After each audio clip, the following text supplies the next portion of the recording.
ஐந்து கரத்தனை யானை மோத்தனை இந்தின் இளம் பிறைவோடும் ஏற்றனை நந்தி மகந்தனை ஞானக் கொழுந்தினை புந்தில் வைத்தடி போற்றுகின்றேனே. அல்லல்வோம் வல்வினைவோம் அன்ன வெற்றி பிரிந்த தொல்லைவோம் போகா துயரம்போம் நல்ல குணமதிக மாமருணை கோபுரத்தில் மேவும் கணபதி நிகழ்வதற்கால் வாக்குண்டாம் நல்ல மனமுண்டாம் மாமலராம் நோக்குண்டாம் மேனி நுடங்காது பூக்கொண்டு துப்பார் திருமேனி திம்பிக்கையான் பாதம் தப்பாமற் சார்வாதமக்கு பாலும் தெளிதேனும் பாகும் பருப்பும் இவை நாளும் கலந்துனக்கு நான் தருவேன் கோலம் செய்துங்க கரிமுகத்து தூமணியே எனக்கு சங்கத் தமிழ் மூன்றும் தாம். பூழியர்கோன் வெப்பொழித்த புகழியர் கோன்கள் போற்றி ஆழிமிசைகள் மதப்பில் அணுதவிரான் அடி போற்றி வாழித் திருநாவலூர் வந்தொண்டர் பதம் போற்றி ஊழிமலை திருவாதவூர் திருத்தால் போற்றி போற்றி. தென்னாடுடைய சிவனே போற்றி எந்நாட்டவர்க்கும் இறைவா போற்றி எனக்கருள் புரிவாய் போற்றி காவாய் கனக திரளே போற்றி கைலை மலையானே போற்றி காமாட்சி தாயே போற்றி காத்தருள்வாய் நீயே போற்றி அமுதகடேஸ்வரா போற்றி அபிராமி தாயே போற்றி கால சம்கார மூர்த்தியே போற்றி வாலாம்பிகை தாயே போற்றி அண்ணாமலையானே போற்றி அண்ணாரமுத கடலே போற்றி திருவாரூர் எல்லை வாழுகின்ற தியாகேச பெருமானே போற்றி புற்றிலங்கொண்ட வால்மீகநாதரே போற்றி ஓம் கமலாம்பிகை தாயே போற்றி ஸ்ரீவாஞ்சியத்தில் வாழும் ஸ்ரீவாஞ்சிநாதா போற்றி அண்ணாமலையானே போற்றி கண்ணாரமுத கடலே போற்றி உண்ணாமலை தாயே போற்றி காசி விஸ்வநாத சுவாமியே போற்றி காசி விசாலாட்சி தாயே போற்றி போற்றி போற்றி போற்றி. திருச்சிற்றம்பலம் தில்லையம்பலம் பொன்னம்பலம். ஆன்மீக மெய்யன்பர்களே, ஒரு காலை நேரத்தில் எல்லோரும் ஒரு சிவபுராணம் படித்தால் அவ்வளவு வாழ்க்கையில் மென்மேலும் வளர உதவியாக இருக்கும். ஓம் வாழ்க வளமுடன் வாழ்க. அருட்பெருஞ்சோதி அருட்பெரும் ஜோதி தனிப்பெருங்கருணை அருட்பெருஞ்சோதி எல்லா உயிர்களும் இன்புற்றிருக்க வள்ளல் மலரடி வாழ்கவே வாழ்கவே. கொல்லா விரதம் கோலையமெல்லாம் ஓங்குக. அருட்பெருஞ்சோதி அருட்பெரும் ஜோதி தனிப்பெருங்கருணை அருட்பெருஞ்சோதி அருட்பெரும் ஜோதி அருட்பெருஞ்சோதி தனிப்பெருங்கருணை அருட்பெரும் ஜோதி. ஆரூர் திருமணம்.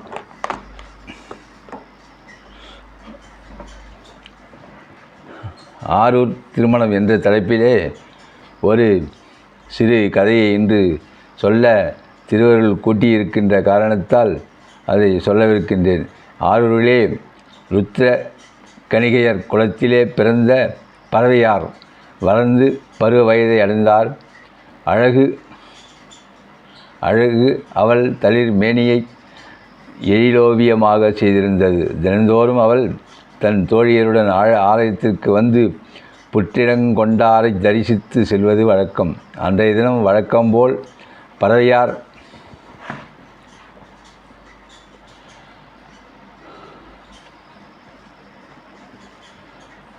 ஆலயத்துக்கு புறப்பட்டால் தோழியர் கூட வர ஒரு தட்டிலே இறைவனுக்கு சமர்ப்பிக்க மலர் மாலைகளை ஏந்தியவளாய் ஆலயத்தினுள் நுழைந்தாள். அதே சமயம் சுந்தரரும் தொண்டர்கள் சூழ சுவாமி தரிசனத்துக்காக அங்கு வந்தார். முன்வினை சுந்தரரின் கவனத்தை பறவையார் பால் திருப்பியது. அழகே வடிவெளித்தவளாய் தோன்றும் அவளை ஒரு கணம் பார்த்தார். வினைப்பயன் பறவையாரையும் விடவில்லை. சுந்தரரை தன்னை பார்க்கும் அதே நேரத்தில் அவரை நிமிர்ந்து பார்த்தாள். இருவர் பார்வையும் சிறிது நேரம் ஒன்றையொன்று சந்தித்து கொண்டன. அதற்குள் பின்னால் வந்த தோழி அவள் மீது மோதிக்கொள்ளவே நகர்ந்து ஆலயத்தினுள் சென்று விட்டாள். கொஞ்ச நேரம் வரை சுந்தரருக்கு ஒன்றுமே தோன்றவில்லை. ஆலயத்துள் நுழைந்துவிட்ட அப்பெண் அவருடைய பார்வையையும் கவர்ந்து சென்று விட்டாளோ என எண்ணினார். அருகிலிருந்து அடியார் ஒருவரிடம் இந்த பெண் யார் என்று கேட்டார். இந்த பெண் ருத்திர கணிகையர் குலத்திலே வந்தவள், பறவையார் என்று பெயர். தினமும் வந்து எம்பெருமானை சேவித்து செல்வதுண்டு என்றார் அவர். சுந்தரரின் உள்ளம் பறவையார்பால் விழுந்தது. அவரை காணலாம் என்று எண்ணியவராய் ஆலயத்துள் நுழைந்தார். வழக்கம்போல் சந்நிதிகளை தரிசித்து கொண்டு அவர் மூலஸ்தானம் சன்னதிக்கு வரும்போது பறவையார் அங்கு காணப்படவில்லை. அவர் தன்னுடைய வழிபாட்டை முடித்துக்கொண்டு வேறு வழியாக போய்விட்டாள். தரிசனம் முடித்துக்கொண்டு தேவாசிரிய மண்டபத்தை அடைந்தார் சுந்தரர். அவர் நினைவு திரும்ப திரும்ப பறவையாரையே சுற்றி ஓடியது.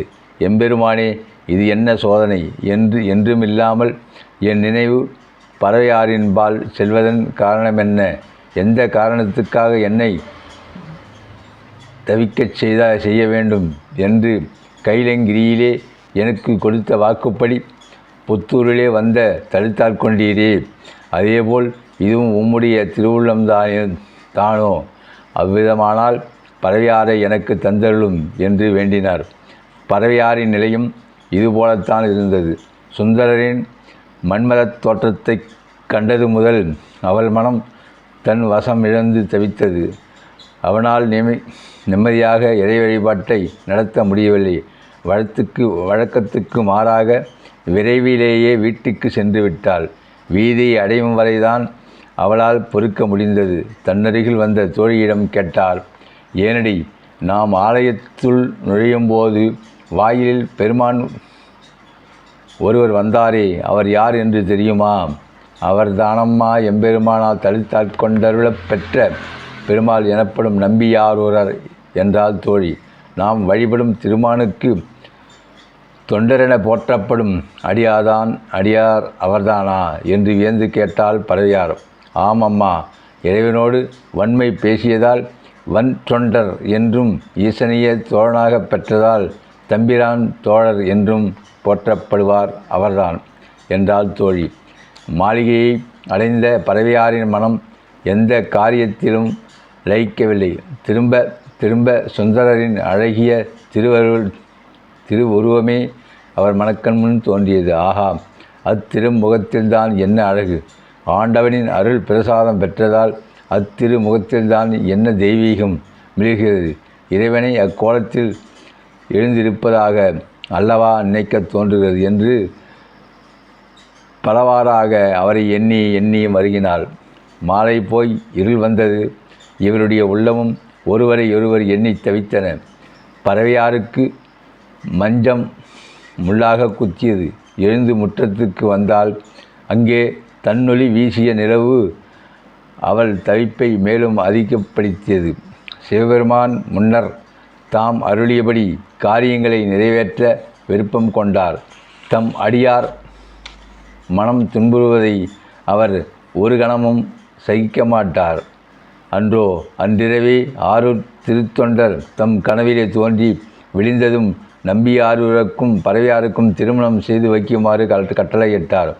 அவர்கள் இருவரும் இணைவதை தாம் மகிழ்ச்சியோடு விரும்புவதாகவும் அறிவித்தார். அத்தோடு அவர் நின்றுவிடவில்லை. சுந்தரருடைய கனவிலும் தோன்றி விடிந்ததும் பறவையாரை அவர் உள்ளப்பாங்கின்படி திருமணம் செய்து வைப்பதாக தெரிவித்தார். அதேபோல் பறவையாருடைய கனவிலே தோன்றி நாளை அவர் சுந்தரரை கைப்பிடிப்பார் என்று உணர்த்தினார். ஆரூரிலே பொழுது புலர்ந்தது. தொண்டர்கள் ஓடி வந்து இறைவனின் ஆக்ஞையை தம்பிரான் தோழரிடம் தெரிவித்தனர்.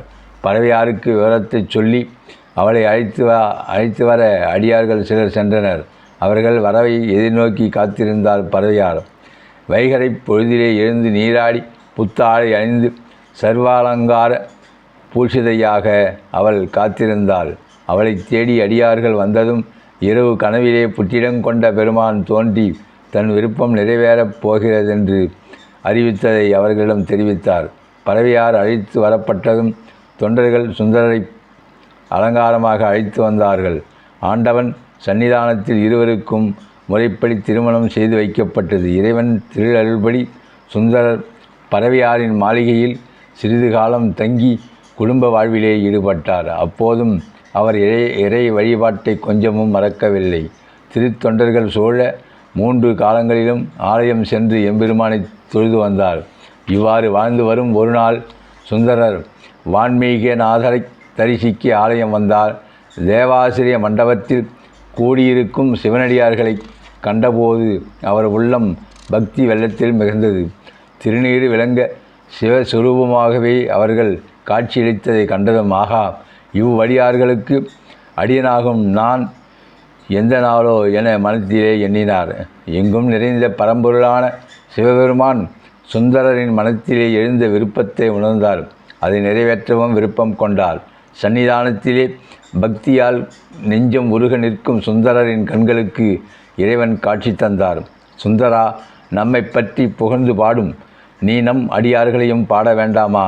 அவர்கள் தொண்டு பற்றி பதிகம் பாடுவதையும் நாம் விரும்புகின்றோம் என்றார். உள்ளத்திலே எழுந்த எண்ணத்தை உணர்ந்து ஈசன் அதற்கேற்ப தம்மை பணித்ததற்கு பெரிதும் ஆனந்தம் கொண்டாலும் சுந்தரருக்கு வருத்தம் கூடவே எழுந்தது. அடியார்களின் திருத்தொண்டு பற்றி அவர் ஏதும் அறியாரே. ஐயனே, தங்கள் கட்டளையை சிறைமேற்கொண்டேன். ஆயினும் அடியேனுக்கு தங்கள் அடியார்களின் திருத்தொண்டு பற்றி ஏதும் தெரியாதே. எவ்வாறு தங்கள் விருப்பத்தை பூர்த்தி செய்வேன் என்று பணிந்து வேண்டினார். சுந்தரா, நாமே உமக்கு உணர்த்துகிறோம். தில்லைவாழ் அந்தணர் தம் அடியார்க்கும் அடியேன் என்று பாடு என்று அடியெடுத்து கொடுத்து மறைந்தார் ஈசன். வழிபாட்டை முடித்துக்கொண்டு சுந்தரர் தேவாசிரிய மண்டபத்தை அடைந்தார்.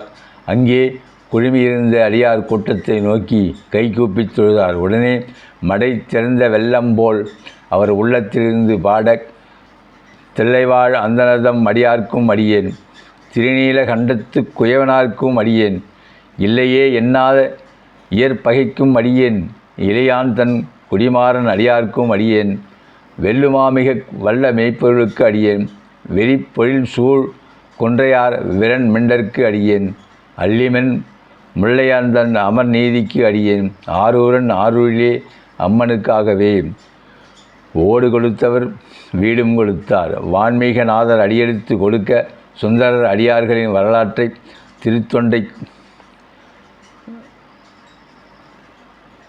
திருத்தொண்டத் தொகையாக பாடினார். தில்லைவாழ் அந்தணர்கள் 3000 பேர். அவர்கள் எக்காலமும் நடராஜ பெருமானிடம் பக்தி பூண்டவர்கள்.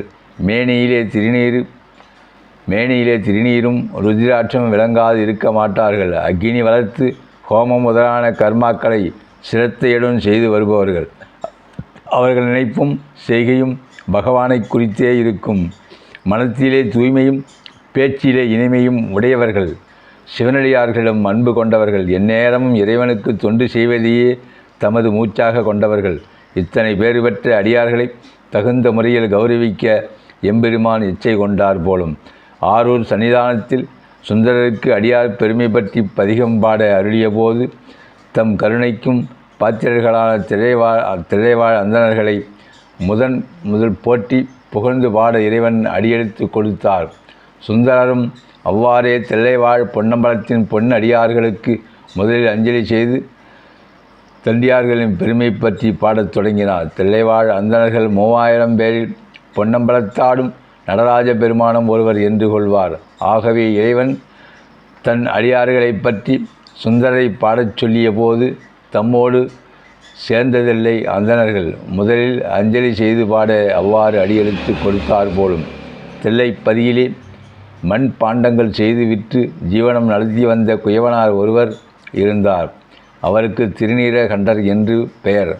பார்க்கடலிலே அமுதம் கடையும் போது வெளிப்பட்ட ஆழகால விஷத்தைக் கண்டு தேவர்களும் அசுரர்களும் ஓட அனைவரின் நலம் பற்றி சிவபெருமான் அவ்விஷத்தை கையில் ஏந்தி விழுங்கி தமது கண்டத்திலே எரித்து கொண்டார். அது காரணமாக இறைவனுக்கு திருநீல கண்டர் என்ற பெயர் விளங்கலாயிற்று.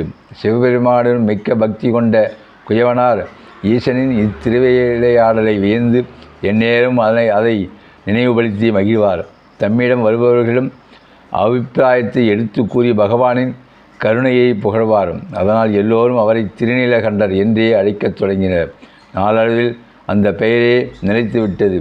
எம்பெருமானிடம் பக்தி கொண்ட திருநீல கண்டர் சிவனடியார்களை தாம் வணங்கும் இறைவனாகவே கொண்டார். ஆகவே அவர் தம்முடைய வேலைகளின் நடுவே அடியார்களுக்கு தேவையான ஓடுகளையும் செய்து வந்தார்.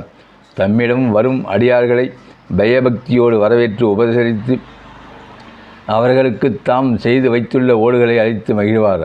அவற்றுக்கு எந்த ஊதியமும் பெற மறுத்து விடுவார். திருநீல கண்டரின் மனைவியார் தம் கணவரிடம் அத்தியந்த பக்தி கொண்டவர். அவருடைய இறை தொண்டுக்கு பெரிதும் உதவியாக இருந்து வந்தார். இவ்வாறு தம்பதிகள் இருவரும் அந்யோன்யமாக இல்லறம் நடத்தி வரும் நாளையில் ஒரு சமயம் திருநீலகண்டர் தம் வியாபார விஷயமாக வெளியே சென்று வீட்டு திரும்பிக் கொண்டிருந்தார். வழியிலே பரத்தை ஒருத்தியாக சந்திக்க நேர்ந்தது. அவள் அழகிலே மயங்கியவராய் திருநீலகண்டர் தாம் திருமணம் புரிந்து கொண்டவர் என்பதையும் மறந்து அவரிடம் இன்பம் நுகர்ந்து விட்டார். பரத்தையின் வீட்டை விட்டு வெளிப்பட்ட பின்னரே அவர் தம் செய்கை பற்றி தீர ஆராய முடிந்தது. தம் மனைவிக்கு துரோகம் விளைவிக்கும் வகையில் நடந்து கொண்டு விட்டோமே என மனம் நொந்து வருந்தினார். கணவரின் துரோகம் அம்மையாரின் காதுகளுக்கு எட்டியது. அதற்காக அவரிடம் கோபித்து சண்டை பிடிக்கவில்லை. வழக்கம்போல் அவர் வீடு திரும்பியதும் அவருக்கு செய்ய வேண்டிய பணிகளை குறைவர செய்து வந்தார். திருநீலகண்டருக்கே தாம் செய்த தவறு என்று உள்ளத்தில் குமைந்து எடுத்தது மனைவிக்கும் செய்தி எட்டியது என்பதையும் அறிவார். வீடு திரும்பியதும் பெரும் பூசல் ஏற்படக்கூடும் என்று பயந்தார். ஆனால் அவர் நினைத்ததற்கு மாறாக அவள் முகமலர்ச்சியோடு நடந்து கொண்டது அவர் உள்ளத்தை மேலும் வருத்தியது. அவனிடம் உண்மையை கூறி தவறு நேரிட்டதற்கு வருந்துவதாக தெரிவித்தார். உள்ளம் அமைதியும் என தோன்றியது. உணவு அருந்திய பின் மெதுவாக பேச்சை எடுத்தார். நான் மனதறிந்து அந்த காரியத்தில் ஈடுபடவில்லை. என் காரியம் சரிதானா என்று சிந்தித்து பார்க்கும் மனோநிலையை இழந்துவிட்டிருந்த நேரத்தில் அத்தவறு நேரிட்டு விட்டது. அதற்காக நான் வேதனையால் துடித்து கொண்டிருக்கிறேன். என்னை மன்னித்து விடு என்றார். அந்த அம்மையார் அப்போதும் வாய் திறந்து பதில் பேசவில்லை. தன் காரியங்களில் முனைந்திருந்தாள். அவள் சமாதானம் அடைந்துவிட்டாள் என்றே எண்ணினார் திருநீலகண்டர். இனி இம்மாதிரி நிகழ்வதற்கு ஒருபோதும் அனுமதிக்க மாட்டேன் என்று சொல்லியபடி அவளை அணைக்க நெருங்கினாள். பரபரப்போடு அந்த அம்மையார் 2 அடி பின்னால் நகர்ந்தார். எம்மை தீண்டுவராயின் திருநீலகண்டம் மனைவியின் உள்ளத்திலிருந்து பீரிட்ட அந்த வார்த்தைகளை கேட்டதும் திருநீலகண்டர் விதித்தது. அப்பால் நகர்ந்தார். எந்த பெருமானிடம் அளவில்லா பக்தி பூண்டிருந்தாரோ அவர் மீதே ஆணையிட்டு தன்னை தீண்டக்கூடாதென்று சொல்லிவிட்டாள். திருநீலகண்டர் உள்ளம் கூச உடல் குறுக தலையை தொங்கவிட்டவராய் தம் படுக்கையை வந்து அமர்ந்தார். பிற புருஷனை சேர்ந்த மனைவியை ஆண்டவன் ஒதுக்கி வைப்பது போல் இன்னொரு பெண்ணை தீண்டி அவரை ஒதுக்கிவிட்டாளே. வெகுநேரம் கற்சிலை போல் அமர்ந்திருந்தார் திருநீலகண்டர். அவர் உள்ளத்தில் ஏற்பட்டிருந்த படபடப்பு கொஞ்சம் கொஞ்சமாக அடங்கி வரும்போது தமக்கு அத்தகையதொரு தண்டனை அவசியம்தான் என்பதை அவர் உணர்ந்தார். இறைவனிடம் பெரும்பக்தி கொண்டுள்ள அந்த இத்தகைய தவறுக்கு இடம் அளிக்கலாமாம். ஆகவே தம் வாழ்நாள் பூராவும் அந்த தண்டனையை அனுபவிப்பதுதான் சிறந்த பரிகாரம் ஆகும் என்ற முடிவுக்கு வந்தார். எம்மை என அவள் குறிப்பிட்டதன் மூலம் பெண்களாகிய எங்கள் என கூறிவிட்டாள். எனவே தம் மனைவியை மட்டுமன்றி பிற பெண்களையும் தீண்டுவதில்லை என்ற விரதம் கொண்டார். இளமையில் துடிப்பிலே இருக்கும் நீலகண்டர் அந்த விவரத்தை மிகவும் கடுமையாக நிறைவேற்றி வந்தார். வெளியுலகுக்கு அவர்கள் கணவனும் மனைவியுமாக வாழ்ந்து வந்தாலும் வீட்டினுள்ளே அவர்கள் வேறுதான் என்ற உணர்வோடு வாழ்ந்து வந்தார். உடலினால் மட்டுமின்றி உள்ளத்தாலும் அவரை தீண்டாது காலத்தை போக்கி வந்தார். நாட்கள் வாரங்கள் மாதங்களாகி மாதங்கள் வருடங்களாகி உருண்டன. வாலிபராக இருந்த திருநீலகண்டர் இப்போது முதுமை பருவத்தை அடைந்திருந்தார். இத்தனை காலமும் அவர் தமது விவரத்தை கடைபிடித்து வந்ததோடு சிவனடியார்களை வரவேற்று உபசரித்து ஓடு கொடுக்கும் தொண்டினையும் விடாது நடத்தி வந்தார். அவருடைய பெருமையை ஊரும் உலகமும் அறியச் செய்ய வேண்டுமென்று விருப்பம் கொண்டார். அம்பலத்தாலும் அண்ணல் வயோதிகரைப் போல் வேடம் பூண்டு திருநீலகண்டரிடம் வந்தார். வயோதிகரான சிவனடியார் ஒருவர் தம்மை தேடி வருவதைக் கண்டதும் திருநீலகண்டருக்கு சந்தோஷம் தாங்கவில்லை. அவரை பணிந்து வணங்கி வீட்டினுள் அழைத்து சென்று உபசரித்தார். பெரியவரே, தாங்கள் என்னை தேடி வந்தது குறித்து நான் மிக்க சந்தோஷமே அடைகிறேன். என்னால் தங்களுக்கு ஆக வேண்டிய காரியம் ஏதாகிலும் இருந்தால் அதை தெரிவிக்க வேண்டுமென்று பணிவோடு வேண்டினார். ஐயனே, உன்னால் ஆக வேண்டிய காரியம் ஒன்றுள்ளது. சிவனடியார்களுக்கு நீ தொண்டு செய்து வருகிறாய் என்று கேள்விப்பட்டு உன்னை தேடி வந்தேன் என்ற அவர் தம்மிடமிருந்த திருவோட்டை திருநீலகண்டரிடம் நீட்டினார். பவ்யமாக அதை பெற்றுக்கொண்ட திருநீலகண்டர், அன்புக்கு உரியவரே, நான் என்ன செய்ய வேண்டும்? இதற்கு பதிலாக வேறு ஓடு தர வேண்டுமா என்று கேட்டார். வந்தவர் சிரித்தார். அப்பனே, இந்த ஓட்டை பற்றி உனக்கு தெரியாது. இதனுள் எதை வைத்தாலும் புனிதமாகிவிடும். அவ்வளவு பெருமை வாய்ந்ததாகும். எனக்கு வேறு ஓடு தேவையில்லை. இதை சிறிது காலம் நீ பத்திரப்படுத்தி வைத்திருந்து கொடுத்தால் போதும். நான் கவனிக்க வேண்டிய காரியங்களை முடித்து கொண்டு திரும்பவும் வந்து பெற்றுக்கொள்கிறேன் என்று வேண்டியவர்கள் எத்தனையோ பேர்கள் இருக்கிறார்கள். ஆயினும் நீ அடியார்களிடம் அன்பு பூண்டு ஓடு செய்து பணம் வாங்காமல் அவர்களுக்கு கொடுத்து வருவதால் உன்னிடம் இந்த ஓட்டை பத்திரமாக கொடுத்து வைக்கலாம் என்று நினைத்தேன் என்றார். பெரியவரே, தாங்கள் நிம்மதியாக சென்று வாருங்கள். உங்கள் ஓடு என்னிடம் பத்திரமாக இருக்கும் என்ற திருநீலகண்டர் உள்ளே சென்று பத்திரமான இடம் ஒன்றில் பெரியவர் கொடுத்த ஓட்டை வைத்து விட்டு திரும்பினார். பெரியவரும் விடைபெற்று சென்றார். அதன் பிறகு பல நாட்கள் ஓடின. சிவனடியார் வந்ததும் ஓட்டை கொடுத்து சென்றதும் திருநீலகண்டருக்கு மறந்துவிட்டது எனலாம்.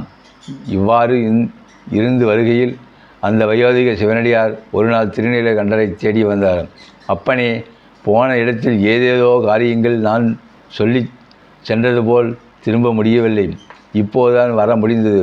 ஓடு பத்திரமாக இருக்கிறது அல்லவா என்று கேட்டார். அப்போதுதான் திருநீலகண்டருக்கு ஓடு பற்றிய நினைவு வந்தது. பெரியவரே, பத்திரமாக தான் இருக்கிறது என்று எடுத்து வரவா என்று கேட்டார். கொண்டு வா அப்பனே, அதை பெற்று செல்லத்தான் நான் வந்திருக்கிறேன் என்றார் பெரியவர். திருநீலகண்டர் உள்ளே சென்றார். அத்தனை சுலபத்தில் காரியம் முடிய செய்து விடுவாரா பகவான்? திருநீலகண்டர் பத்திரமாக வைத்திருந்த இடத்திலிருந்து திருவோட்டை மறையச் செய்து விட்டார். சிவன் திருவோட்டை மறையச் செய்து விட்டார். உள்ளே சென்று திருநீலகண்டர் பெரியவர் கொடுத்து சென்ற ஓட்டை வைத்த இடத்தில் போய் பார்த்தார். அதை காணவில்லை. வேறு எங்காவது கைத்தவறுதலாக வைத்து விட்டோமா என தேடினார். எங்கும் அது காணப்படவில்லை. வீடு முழுவதும் தேடி பார்த்து விட்டார். இதோ எடுத்து வருகிறேன் என சொல்லிவிட்டு போய் வெகு நேரம் ஆகிவிட்டதே. சீக்கிரம் என் திருவோட்டை எடுத்து வா, நான் புறப்பட வேண்டும். திருநீலகண்டர் தனியாக தவித்தார். ஓட்டையோ காணவில்லை. சிவனடியார்களுக்கு என்ன பதில் சொல்வார்? மீண்டும் கிழவனார் கூப்பிட்டார்.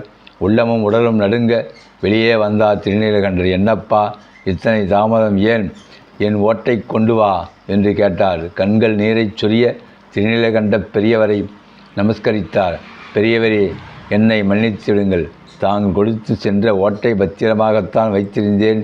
இப்போது போய் பார்த்தால் அது வைத்த இடத்தில் காணப்படவில்லை. வீடு முழுவதும் தேடி பார்த்து விட்டேன். அதற்கு பதிலாக தங்களுக்கு வேறு புதிய ஓடு செய்து தருகிறேன் என்று கெஞ்சினார். பெரியவரின் முகத்தில் கடுமை பரவியது. திருநீலகண்டரை கோபத்தோடு பார்த்தார். நன்றாக இருக்கிறது அப்பனே,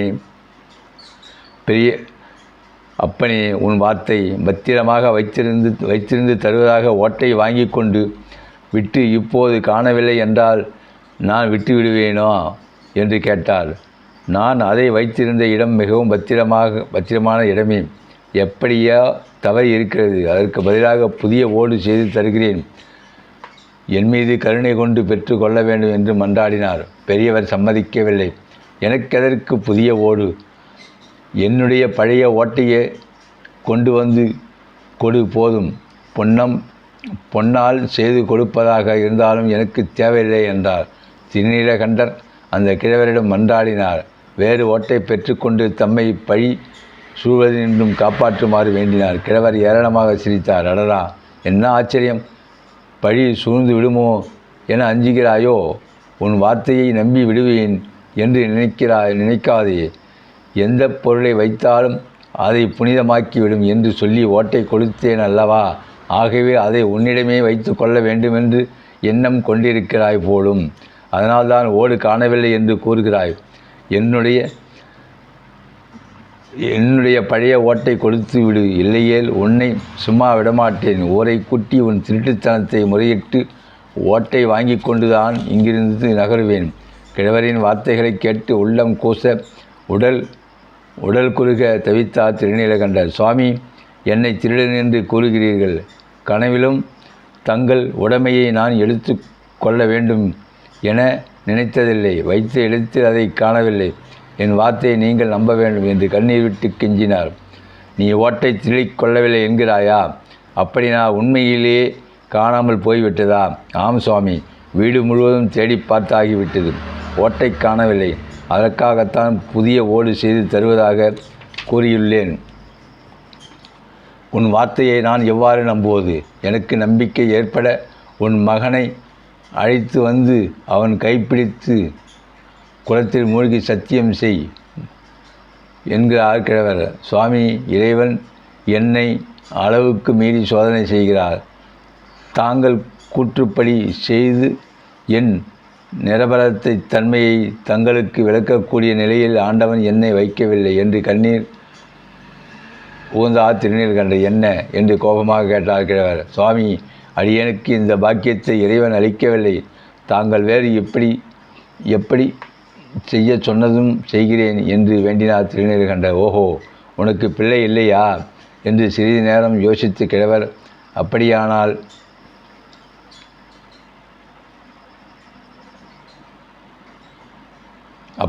ஒன்று செய். உன் மனைவியின் கையை பிடித்து கொண்டு குளத்தில்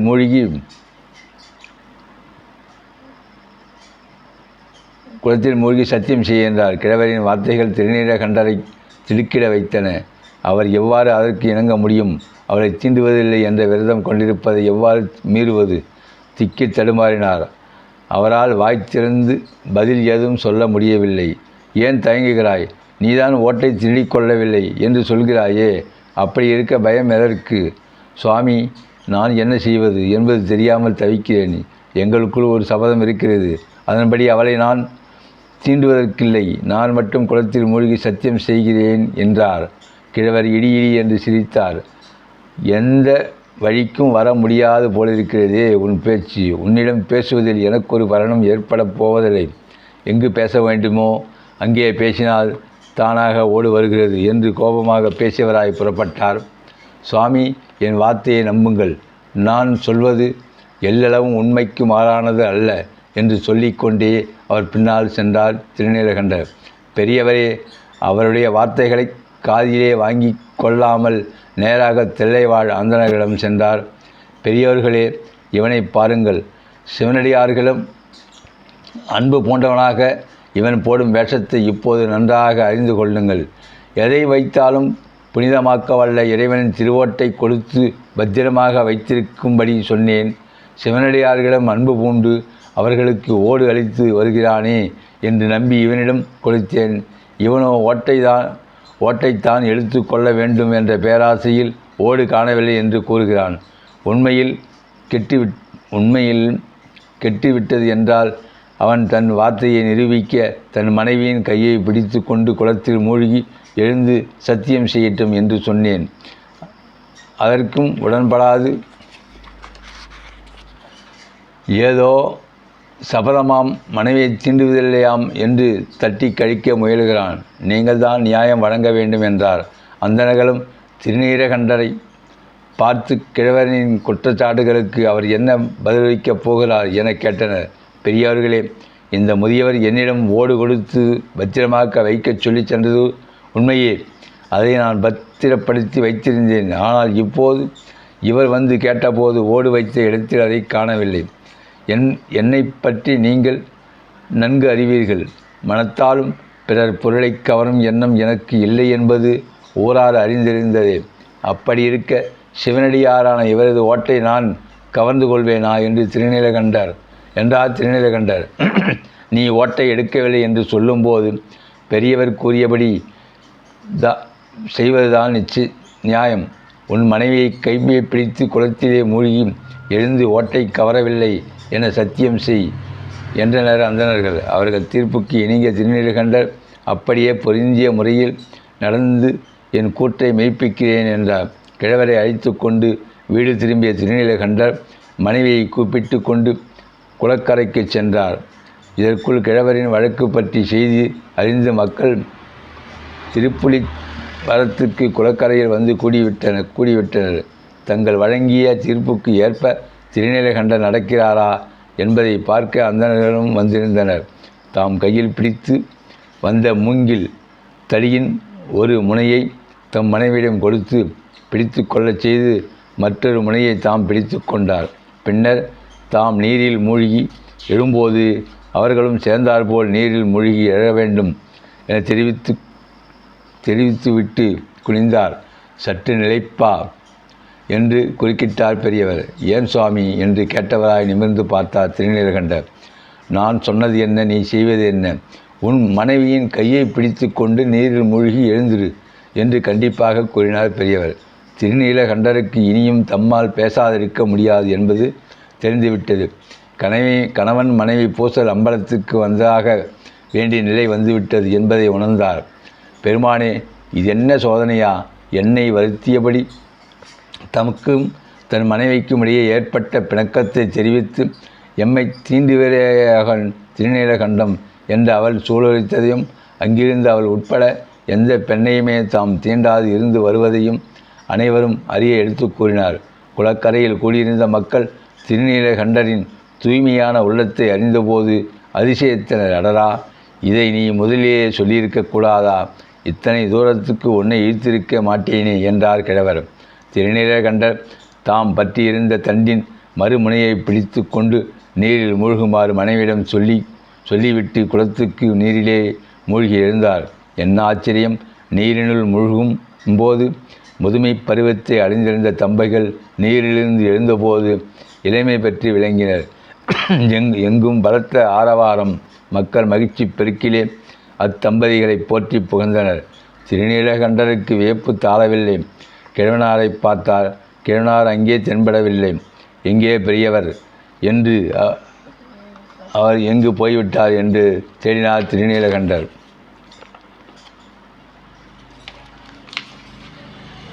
வானிலிருந்து மலர் மாறி பெய்தது. திடுக்கிட்டு நிமிர்ந்து பார்த்தார் அவர். கோழி சூரிய பிரகாசத்தின் நடுவே பொன்னம்பலவாணர் பார்வதியோடு கூடியவராய் ரிஷப வாகனத்தில் காட்சியளித்தார். புலன்களை வென்ற புருஷோத்தமா என்று கொன்றாத இளமையோடு நீங்கள் இருவரும் என் அருகில் எப்போதும் இருப்பீர்களாக என்று அனுகரித்தார். பகவானின் திவ்ய சுரூபத்தைக் கண்டு எல்லையில்லா ஆனந்தத்தில் மூழ்கியவராய் இருவரும் அச்சோதியிலே கலந்து மறைந்தனர். திருநீலகண்டருக்கு கிடைத்த பேற்றைக் கண்டு மக்கள் அவரை பல விதங்களிலும் போற்றி தொழுதனர். ஆன்மீக பெரியோர்களே, அடியேன் போடும் இச்சிறு வலைதள நிகழ்ச்சியை நிறைய தவறுகள் இருக்கும். இருப்பினும் மக்கள் பொறுத்து கொண்டு சப்ஸ்கிரைப் செய்யுமாறு மிகவும் தாழ்மையுடன் கேட்டுக்கொள்கிறேன். வணக்கம்.